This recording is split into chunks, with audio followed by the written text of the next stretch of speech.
Let's continue with the painting tutorial, part 2. The second color I chose is my favorite, egg yellow. This color looks beautiful on silicone, in my opinion. For me, it's a success. You need to shake it well. The procedure is always the same, so here's a quick refresher at the beginning of this video. Throughout this process, I'll be repeating the same steps over and over. The procedure involves SILICONE Part A and Part B from smooth on in equal parts, silicone pigments, here the egg yellow, and naphtha as the thinner. However, you can choose the thinner of your preference for silicone. It's important to remind you that all these materials, colors, base, and thinner must be specifically for silicone. If not, it won't work. Silicone only works with silicone.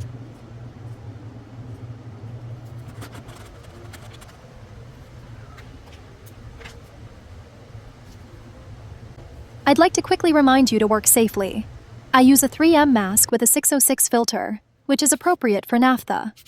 If you're unsure, you can always contact 3M support to confirm the right filter for your work process and go from there. Protecting your hair, eyes, and workspace ventilation is essential. Latex-free gloves are fundamental to protect your hands and avoid contamination of the silicone. Have fun and stay safe with proper protection. You can apply this color all over the silicone because it's so beautiful, but I always choose specific details, like on the soles of the feet, nose, creases, armpits, and between the legs, places where we naturally have more yellow tones. You can also use real photos of children or animals nearby as references for inspiration, observing where yellow tones appear. The more you observe nature and the colors on children or reference photos, the more realistic your painting will look. While the bulldog puppy dries, I'll use the same color to paint the mermaid. The choice of where to apply the color remains the same. Before I continue with the egg yellow, let me share some exciting news with you. Guess what? I'm about to try something completely new, and I couldn't be more thrilled. This journey could turn into a major success or a total disaster. Who knows? But that's what I love about it. Challenging myself to explore new colors. Now, here's the scoop. I got my hands on some golden silicone powder. I'll be using it to paint the mermaid tail with a fresh, vibrant color. I'll be sharing every step of the process in upcoming videos, so if you haven't tried this yourself yet, make sure to check back to see how it turns out. I'm aiming for more fantasy-inspired colors with this mermaid project, and I'd love to hear your thoughts. Do you like it? Or maybe not? Let me know what you think once it's done.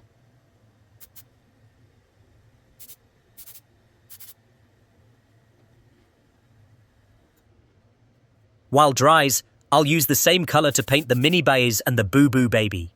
The choice of where to apply the color remains the same. This is my new design table. It was originally used by architects for drafting house plans. I decided to give it a try because I wanted a table that could be raised for painting and sculpting. This turned out to be an economical option I found. It comes with a stool and 2 drawers where I store sponges and brushes. There's also a shelf underneath, though I'm not sure if you can see it, but I'm really satisfied with this table. I found it on Amazon and it had a slight defect, so it was a great deal for my workshop. The table can be raised and also lies completely flat, allowing you to adjust it to the height you need. Sometimes when I'm sculpting, I lower it. When I'm drawing, I raise it. And for airbrushing, I set it to the highest position. It makes it much easier to see exactly where the paint is going. Even during the sculpting process, it's so much better to have the piece right in front of my eyes, instead of always working with it lying flat on the table or hanging. Honestly, I'm loving this table. So that's it.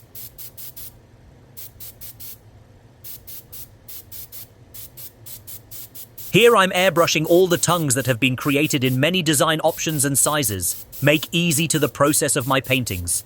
Painting all this way.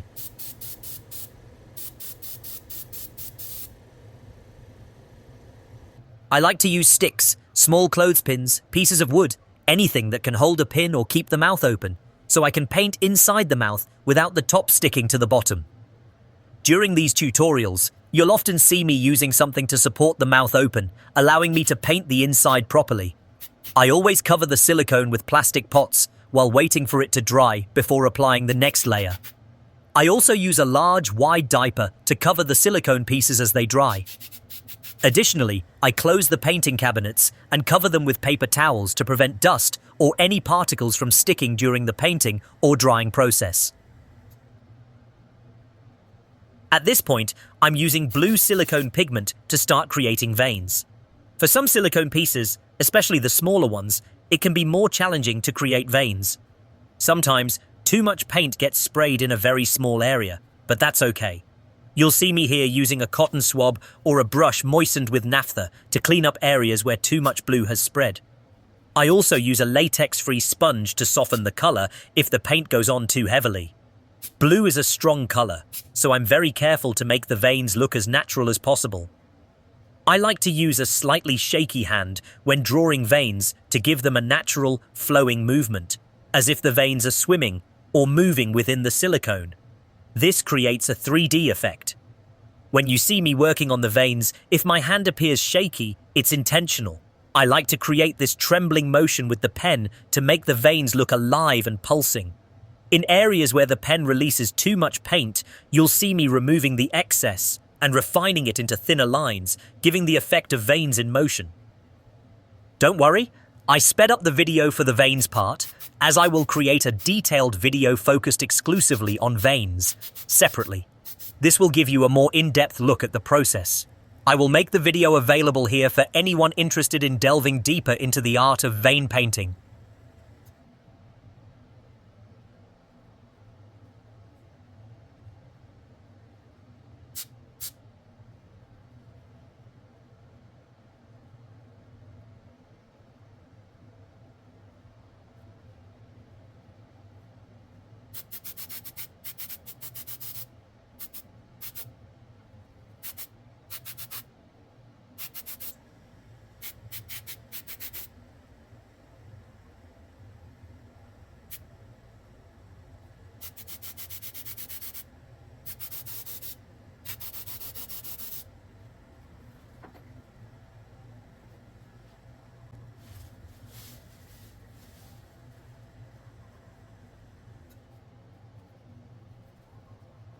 Since it's a fantasy character, I can exaggerate the veins to make them larger and more visible.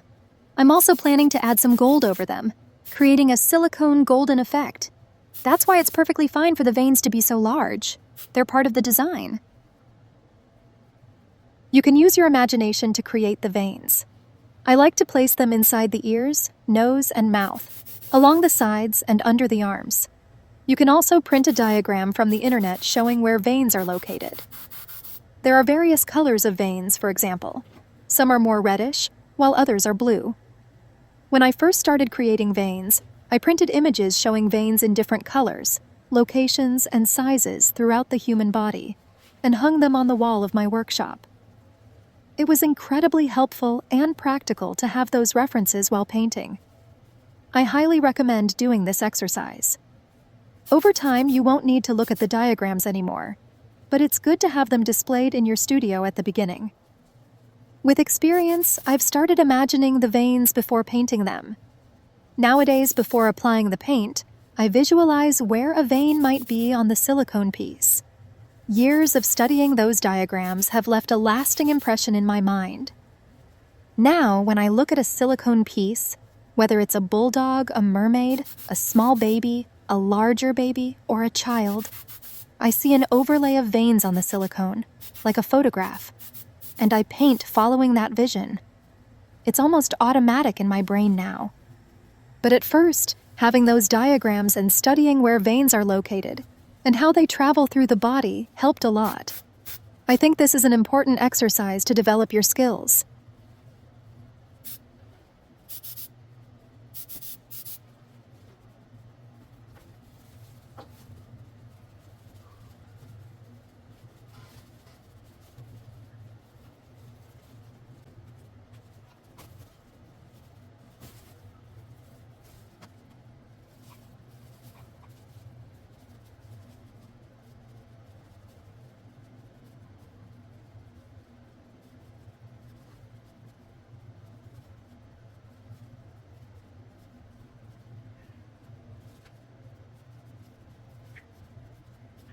I really like this blue silicone pigment. I'll leave the color reference at the end of the video. It has a different sheen compared to other blues. I particularly enjoy using this blue and this brand for making veins because of its shine. It creates a beautiful 3D effect on the silicone skin, making the veins look as though they are truly embedded in the material. I hope you can see it from your end. It's hard to capture the colors up close with the camera, especially since I use an airbrush, which creates a mist that often clouds the lens. But I always clean the lens and show close-ups so you can see the results. Pay close attention to how I apply the paint, the way I angle the airbrush, and how I control the pen's movement, shaking it slightly, moving it closer or farther, and adjusting the nozzle. When I open the nozzle, more paint comes out. When I close it, the line becomes finer. It's helpful to always have a white sheet of paper or cardboard nearby to test the line thickness before applying the paint to the silicone. This helps you adjust the nozzle to achieve the desired thickness. Similarly, if you're using a brush, choose a very fine one. Practice drawing lines on paper first, as a thicker brush with more bristles will make it harder to create fine veins. The principle is the same whether you're using an airbrush or a fine brush. Practicing on paper beforehand allows you to perfect the fineness, darkness, and design of each vein. Test how much pigment you need, whether the line is too light or dark, or if it needs more paint. These are important steps to keep in mind before applying the paint to the silicone.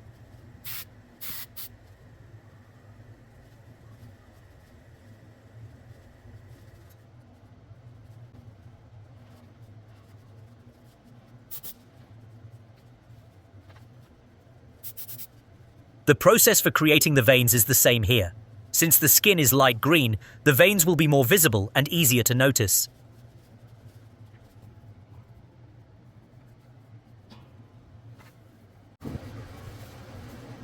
Here you'll see me changing the needle tip of the airbrush, the nozzle, and the cup. What I like to do is place them in a container with naphtha.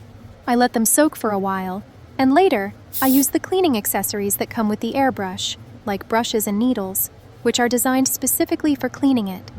It's super easy to clean with naphtha, and after that, everything will be ready to use again. So in this part, that's what I'm doing, switching out the needles and cups to use the next color.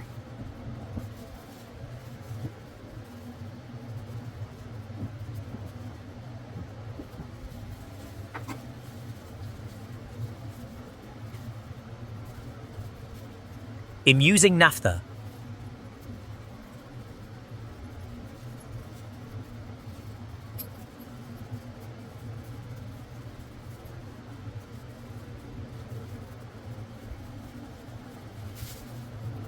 let's wait to dry, closing it with plastic or large wipes till the next layers to protect the silicone skin against any dust. Now I'll show you the results of the veins on all the silicone pieces I've worked on so far. I've done the front side, and I'll wait for it to dry before flipping it over to work on the other side. But just so you can see how the silicone comes to life, it already has a completely different expression once the veins are added. I'll let the video play so you can observe the vein work and see how it truly brings the character to life. Silicone baby boo-boos?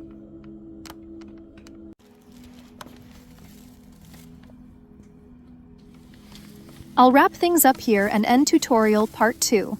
I'll be back with tutorial part 3, where I'll continue adding more colors and show the finished veins. So, I'll see you in the next tutorial. In the meantime, I'll let everything dry while keeping all the cabinets closed and covering the silicone characters with a large towel, which works great for protecting them during the painting process. I hope you're enjoying this series. Feel free to leave your questions and I'll see you in the next one. Thank you.